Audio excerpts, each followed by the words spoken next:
Your history teacher probably skipped the day enemies called a timeout on World War I, one winter morning in 1914. The guns went silent. Men climbed out of their trenches, walked straight toward each other unarmed. This is the story of the Christmas Truce. Imagine this. Yesterday you were ordered to shoot the men across from you. Today you're standing next to them in no man's land, sharing cigarettes, singing carols, and arguing over a football. It sounds impossible, but in 1914, during World War I, it really happened. By December 1914, World War I was already a deadlock. The German advance had been stopped, and both sides had dug trenches from the North Sea to Switzerland. For the soldiers, everyday life was misery. They slept in mud, shared their rations with rats, scratched at lice, and listened to artillery shells tearing up the ground. No showers, no warm beds, just wet boots, bad food, and the constant fear of a bullet or shell. As December approached, Christmas was on everyone's mind. But there was no official plan for a ceasefire. High Command expected the war to continue, even on Christmas Day. The men in the trenches, though, couldn't stop thinking about home, families, and warm Christmas dinners. The Pope suggested a Christmas truce. Military leaders said no. Generals on all sides insisted that any pause might weaken fighting spirit. Officially, Christmas 1914 was going to be just another day of war. On the British-German front, in Flanders, Belgium, the winter was cold and wet. Trenches flooded, ground froze at night, and fog hung over no man's land. Both sides were exhausted, and both were stuck within shouting distance of each other. In Germany, families and organizations sent Christmas parcels to the front food.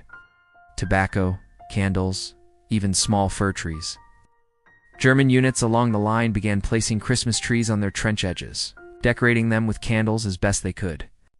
On Christmas Eve, British soldiers in some sectors suddenly heard singing from the German lines carols like Still No Hut, Heilig No Hut, Silent Night. Slowly, voices joined in on the British side too. English verses drifting back across the darkness. Then the British saw something surreal.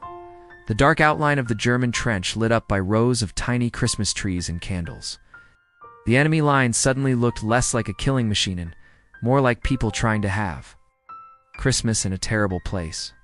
After the carols came, the shouting, "Merry Christmas, Tommy! Merry Christmas, Fritz!" Some Germans called out in English, "We know shoot, you know shoot."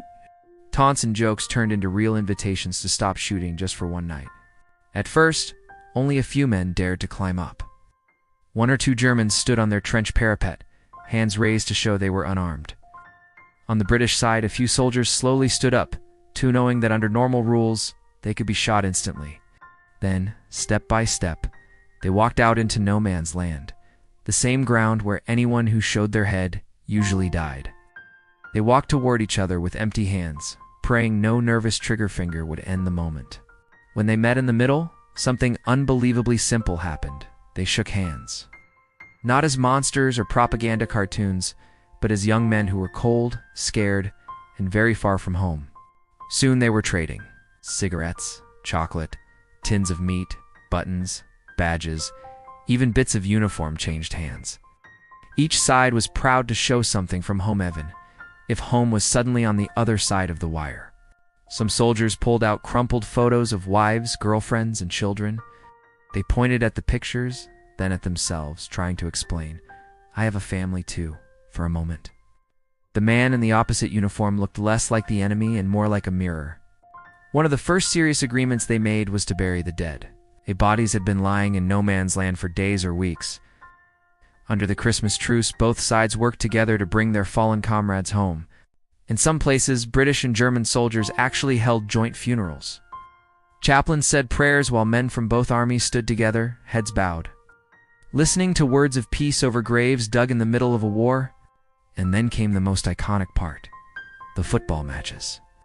In several sectors, soldiers cleared a patch of ground, set up makeshift goals with caps or sticks, and played muddy, chaotic games of football, British against Germans, on a battlefield. There were other strange moments too, soldiers sharing haircuts, swapping buttons and helmets, or helping each other carry wounded men. For a few hours, the front line looked less like a war and more like a bizarre, multilingual village gathering. Frontline officers were split. Some allowed the truce, understanding their men needed a break from horror. Others felt uneasy, worried that seeing the enemy as human would make it harder to order their troops back to killing the next day. When news of the truces reached higher command, the reaction was harsh. Generals issued strict orders: no more unofficial ceasefires, no more fraternization. Artillery barrages on future Christmases were sometimes increased deliberately to prevent any repeat. Within a day or two, the illusion was over. Men drifted back to their own trenches. Somewhere along the line, someone fired the first shot of the new day on. The war snapped back into place, as if Christmas had just been a strange dream. In later years of World War I, after poison gas, colossal battles like the Somme and Verdun, and millions of deaths there, were a few tiny local truces. But nothing like 1914. The hatred, fear, and orders from above were just too strong. The Christmas Truce didn't end World War I, but it showed something powerful, that even in a mechanized industrial war, ordinary people could choose peace if only for a day.